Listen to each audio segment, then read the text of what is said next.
Hi, I'm Eric Singer from the band Kiss, as you can probably tell by my makeup.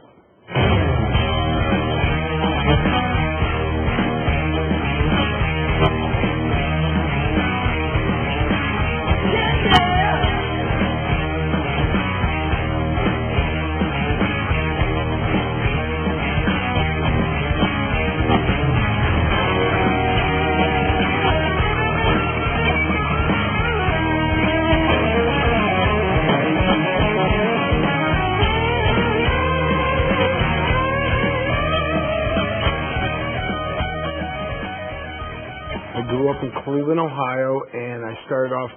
wanting to hit pots and pans around the house like the typical drummer story, and then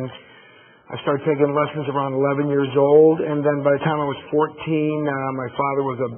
society band leader in the Cleveland area, and he decided that you're going to be my drummer, and I'm like, oh really? He's like, yep. So I kind of didn't really have much of a choice, so I got thrown into the fire,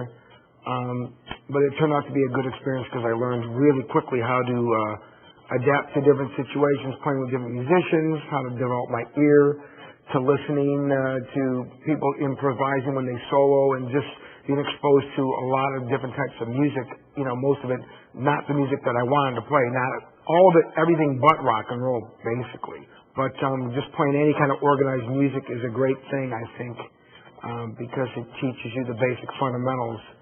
and foundation that you need for whatever kind of band or music that you play. So I did that for many years and started playing original bands in my teenage years, and then eventually I moved to California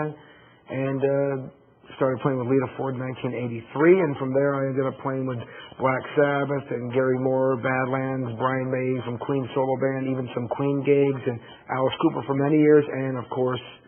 where I'm at now, Kiss, which I've worked with them on and off for 18 years. I got started with Kiss basically in 1989. I was doing a record in New York with a band called Badlands, and one of the guys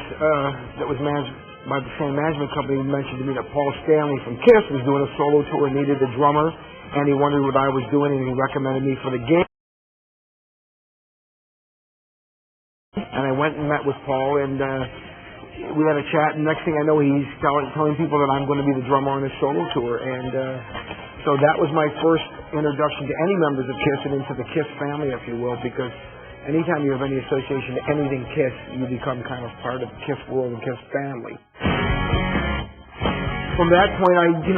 developed a friendship with Paul, and then Paul asked me to play on demos for him, which was for Kiss, but, just his own songwriting demos, and then I ended up playing on the Revenge record in 1991 because Eric Carr had become unfortunately ill, and they asked